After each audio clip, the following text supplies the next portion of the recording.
Imagine bringing the mightiest empire on earth to a grinding halt. Not with weapons, not with an army, but with, just a handful of mud and salt. Right, it sounds impossible. It does.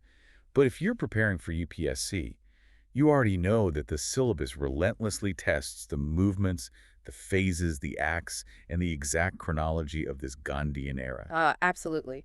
But memorizing a list of dates is a huge trap. One slipped gear in your memory, and you fall right into a confusing trick question about pacts or act provisions. Which is exactly why we are pulling from the Spectrum Modern History text, Civil's Daily Past Year Question Microthemes, and the PMP notes today.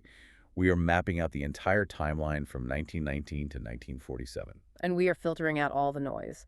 Our mission here is to understand the underlying logic, the strict chains of cause and effect, so that the timeline just naturally builds itself in your head. Yeah, no rote memorization, just the actual mechanics of how India won its independence.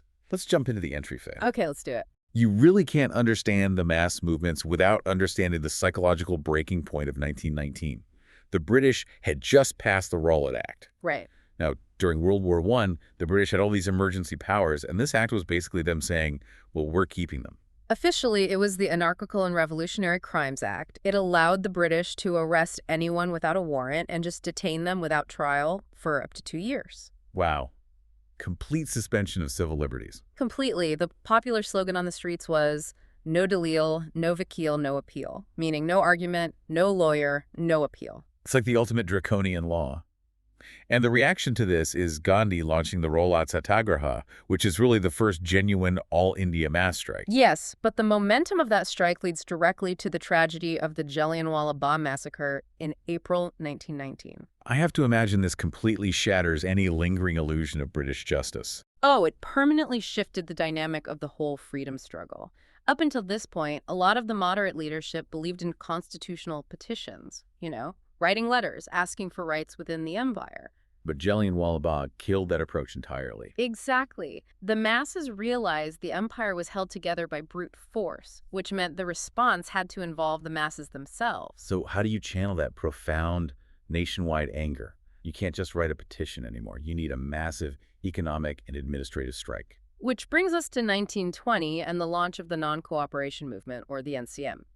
Gandhi teams up with the Ali brothers, merging the Khilafat issue with the broader demand for Swaraj, or self-rule. And we really need to focus on the methods of the NCM, right? Because this is a highly tested area. It is. The strategy was strictly boycott and non-cooperation. They boycotted government schools, colleges, law courts, foreign cloth, and even renounced official titles. The logic was simple. The British can only rule India if Indians actually cooperate with the administration.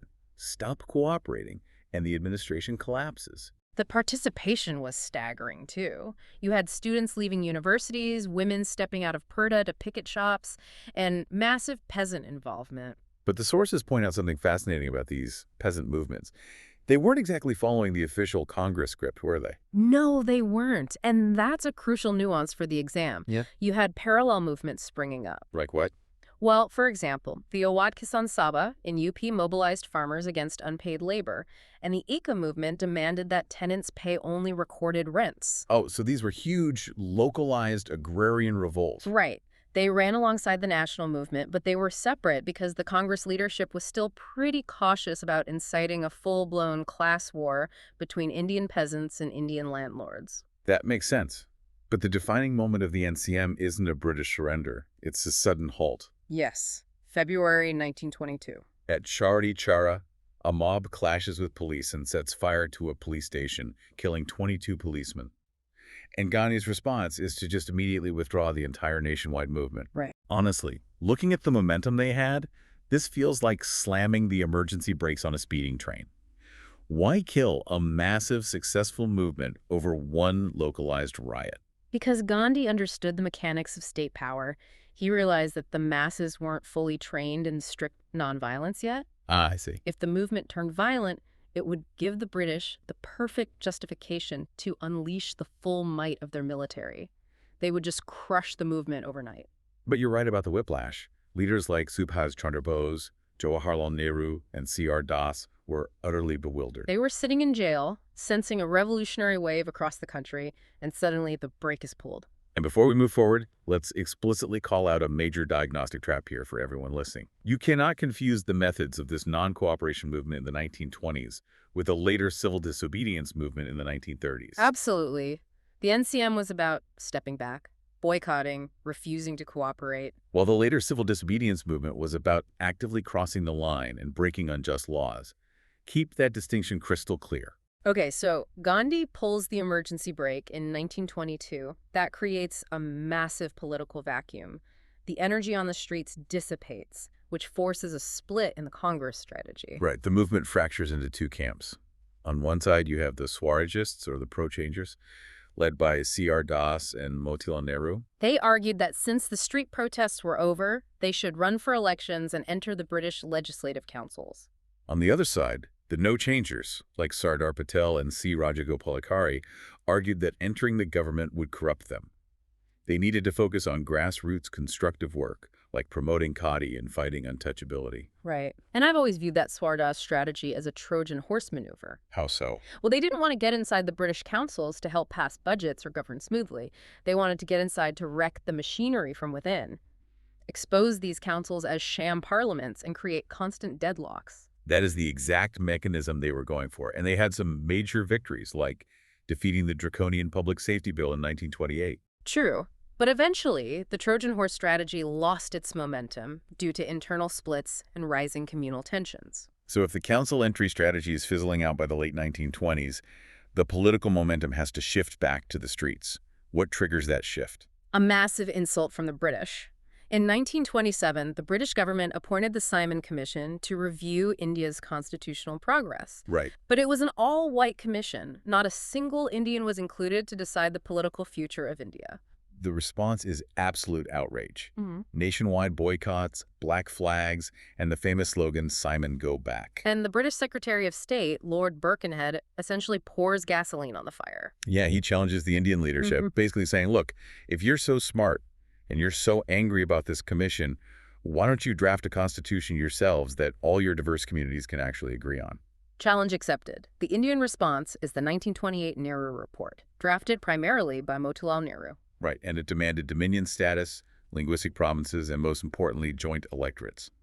But it hit a major roadblock. And this is where we really need to explain the terminology, because it is the core of the political deadlock. Let's unpack the difference between joint and separate electorates. Let's use an analogy. Imagine the school election. In a joint electorate, everyone in the school votes together for a representative. But maybe you guarantee that a science student must win one of the seats. Exactly. Everyone still votes, so the winner has to appeal to all students. In a separate electorate, only the science students are allowed to vote for the science representative. Which means the science candidate never has to talk to the arts students or the history students. They only campaign on science issues. It inherently breeds division because you only appeal to your specific group. Precisely. And this was the fundamental conflict. The Nehru Report demanded joint electorates to keep the country unified. But in 1929, Jinnah completely rejected this. Right. He issued his famous 14 points, demanding separate electorates for Muslims and a weak central government to protect minority interests. And to add another layer of jargon, the Nehru Report only asked for dominion status, which means India would run its own affairs but still technically be under the British Crown, kind of like Australia or Canada at the time. But the younger leaders like Jawaharlal Nehru and Subhas Chandra Bose thought that was way too weak. Right. So the frustration of the Simon insult, the deadlock over the Nehru Report, and the rejection of Jinnah's 14 points, it all boiled over. This culminates in the historic Lahore session of the Congress in December 1929. Jawaharlal Nehru is presiding, and they officially toss dominion status out the window. They declare Purna Swaraj, complete independence. Having declared complete independence, you can't just issue a press release and go home. Congress needed a catalyst. Yeah, they needed a highly visible, universal grievance to kick off the next massive wave of resistance. And Gandhi chooses salt. I've always wondered, out of all the oppressive British laws, why march over something as basic as salt? Because it's a stroke of psychological genius. Everyone, from the richest landlord to the poorest peasant, needs salt to survive. The British heavily taxed it and made it illegal for Indians to make it themselves. Wow. So by marching to the sea to physically make salt, Gandhi wasn't just boycotting a product. He was actively, openly breaking a British law that affected every single household. It was the perfect mechanism for the civil disobedience movement. And Phase 1 kicks off in March 1930, the Dandi March. Gandhi walks from Sabarmati to Dandi. It was designed to show the world exactly what defying the British Empire looked like. And let's give you some important location cues for the exam because this spread nationwide. Yes, remember these specific leaders. In Tamil Nadu, C. Rajagopalachari led a salt march from Trichinopoly to Vidaranyam. And in Malabar, K. Kalapan led a march to Pioneer. You had women entering the public sphere in massive numbers to picket liquor shops, and peasants launching no-rent campaigns in UP and Gujarat. The pressure on the British was immense. The British realize they can't just arrest their way out of this, so they offer a temporary truce. The Gandhi-Irwin Pact of 1931. Right. Gandhi agrees to suspend the civil disobedience movement and travel to London for the roundtable conferences to negotiate. And the sequence of these roundtable conferences is highly tested. The first roundtable conference in 1930 was completely boycotted by Congress. The second in 1931 had Gandhi attending due to the Gandhi-Irwin Pact, but it deadlocked entirely over the issue of minority representation. And the third in 1932, Congress didn't even bother attending. Because the British Prime Minister bypasses the negotiations entirely and announces the communal award in 1932. And this is a massive moment. The British try to apply that separate electorate concept we talked about earlier to the depressed classes in Hindu society. Right. Gandhi viewed this as a sinister colonial attempt to permanently divide Hindu society. While locked in prison, he goes on a fast unto death to protest it. This intense pressure forces a negotiation between Gandhi and B.R. Ambedkar, resulting in the Poona Pact of 1932. This is a massive trap area, so let's untangle the pacts. How exactly did the Poona Pact resolve the crisis? Well, Ambedkar agreed to abandon the demand for separate electorates. In exchange, the mechanism of joint electorates was used, but with a significantly higher number of reserved seats guaranteed for the depressed classes. So the Gandhi-Irwin Pact was a political truce with the British to pause a movement. Exactly. And the Poona Pact was strictly a social and political agreement between Gandhi and Ambedkar regarding electoral mechanics. Do not mix those up on exam day. Exactly. Following this, the civil disobedience movement eventually fades out. It wasn't withdrawn due to violence like the NCM. It was just gradually crushed by brutal British repression. Martial law, mass arrests, lathi charges. Which forces another shift. All that energy from the streets had to be funneled into institutional frameworks again. The British passed the Government of India Act of 1935. This is another jargon-heavy area. The sources specifically highlight that it abolished diarchy in the provinces and introduced provincial autonomy. Let's translate that. What was diarchy? Diarchy was a system introduced back in 1919. It basically split provincial power in a really messy way. How so? The British gave Indian ministers control over safe departments like health and education, but the British governor kept the real power: finance, police, and land revenue. The 1935 Act abolished that mess. It introduced provincial autonomy, meaning Indian ministers would now control all provincial departments. Real power, finally. The Congress decides to participate in the 1937 elections under this new act, and they absolutely sweep them. They form ministries in several provinces. It's a critical period of political consolidation. They are finally inside the machinery of government. But it's very short-lived. In 1939, World War II breaks out, and the British Viceroy simply declares India to be at war with Germany without consulting a single Indian leader. The audacity. Congress is furious. They demand a guarantee of post-war independence in exchange for their support. And when the British refuse, all Congress ministries resign in protest. Though we should note, impartially mapping the historical reaction, Jinnah and the Muslim League celebrated these mass resignations as a day of deliverance from Congress rule. This creates a high-stakes standoff. As the war progresses, especially by 1940 and 1942, the British are desperate. The Japanese army is literally marching toward the borders of India. Right. The British desperately need Indian cooperation, so they start frantically making offers. They push the August offer in 1940, floating Dominion status again. The nationalist response is to reject it and launch the individual satyagraha.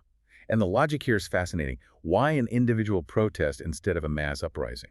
Because Gandhi didn't want to completely paralyze the British war effort against fascism, so he had selected individuals, starting with Vinoba Bhave, court arrest one by one, simply to affirm the right to free speech against the war. It was a controlled, moral protest. But by 1942, the situation was dire. The British send the Cripps mission to negotiate, which fails spectacularly. They essentially offered the same old dominion status, but with a dangerous new loophole that would allow provinces to secede, hinting at a future partition. Congress realizes negotiations are useless. The time for controlled protests is over. On August 8, 1942, from Gwalior Tank in Bombay, Gandhi launches the Quit India movement. The slogan is clear: do or die. If the Dandi March was a carefully planned legal protest, Quit India was a spontaneous explosion. But the British had learned from 1920 and 1930. They didn't wait. No, they didn't. On the very night the resolution was passed, they launched Operation Zero Hour, instantly arresting Gandhi, Nehru, Patel, and every top-tier leader. But this strategy completely backfires on the British. By locking up the leadership, they made the movement completely leaderless and therefore utterly unpredictable. It forced the entire resistance underground. Exactly. You had mass uprisings, the destruction of railway tracks, the severing of telegraph lines, and the establishment of parallel governments in places like Balia and Satara. And this is where new leaders emerged from the shadows.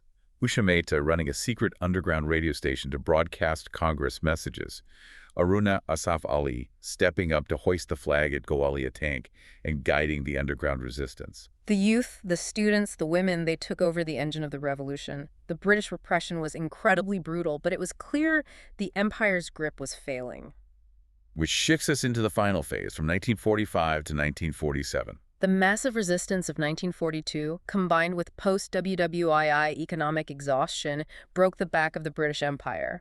But what truly sealed the deal was the loss of military loyalty. Right. Following the war, the British held the INA trials at the Red Fort, trying Subhas Chandra Bose's Indian National Army soldiers for treason. Which sparked immense nationalistic fervor across the entire country. Yeah. And then the critical breaking point. The Royal Indian Navy Mutiny in 1946. Yes. It's one thing for peasants and students to protest. It's entirely different when the guns turn around. The British realize they can no longer rely on Indian troops to enforce their rule. That realization triggers a frantic series of exit plans. The Wavell Plan in 1945 fails. Then they send the cabinet mission in 1946. And the cabinet mission is highly tested because it initially rejected the idea of a separate Pakistan. Instead, it proposed a united India with a very weak center, leaving most power to grouped provinces. But the communal divides had simply grown too deep. Despite forming an interim government, massive communal riots erupt. The cabinet mission framework collapses, leading to the final outcome, the arrival of Lord Mountbatten. The Mountbatten Plan is executed, resulting in independence and the tragic partition of the subcontinent in August 1947. A profoundly complex end to a decades-long struggle. All right, we are shifting into high gear now. This is the mandatory 1.5-minute rapid revision to lock this framework into your memory before exam day. Let's trace the clockwork. First, the timeline chain. 1919. Rowlatt Act and Jallianwala Bagh trigger the mass phase. 1922. Chowri Chowra abruptly halts the non-cooperation movement. 1930. Dandi March kicks off the civil disobedience movement. 1935. Government of India Act brings provincial autonomy. 1942. Quit India movement explodes. 1947. Independence. Next, the movement chain. Do not confuse the methods. NCM in the 1920s was about boycott and stepping back. CDM in the 1930s was about actively crossing the line and breaking unjust laws, starting with SALT. Quit India in the 1940s was a spontaneous, leaderless, do-or-die mass uprising. Now map the traps. Trap 1, Pact confusion. The Gandhi-Irwin Pact of 1931 is the political truce halting the SALT satyagraha. While the Poona Pact of 1932 is strictly the social agreement between Gandhi and Ambedkar regarding joint electorates and reserve seats. Trap 2, Act mismatch. The 1919 Act equals diarchy in the provinces. That messy split of power. In the 1935 Government of India Act equals provincial autonomy. Full control over provincial departments. Track 3, movement withdrawal reasons. The NCM was consciously pulled back by Gandhi due to the violence at Chowri Chowra. But the CDM was not withdrawn due to violence. It was eventually crushed by British force and faded out. Excellent. We've navigated the traps, mapped the chronology, and untangled the underlying mechanics of the Gandhian era. I want to leave you with a final provocative thought to mull over as you close your books today. The most critical paradigm-shifting moments of the Gandhian era, especially the underground resistance of 1942, often happened when Gandhi and the entire elite leadership were locked away in jail. Right. Think about how ordinary people, students leaving colleges, women stepping out of Purdah, peasants in Awadh, and underground radio operators in Bombay. Think about how they became the true, unstoppable engine of India's independence the moment the elites were silenced. The leaders may have drafted the blueprints, but the masses built and drove the machine. Keep that engine running in your revision. Good luck.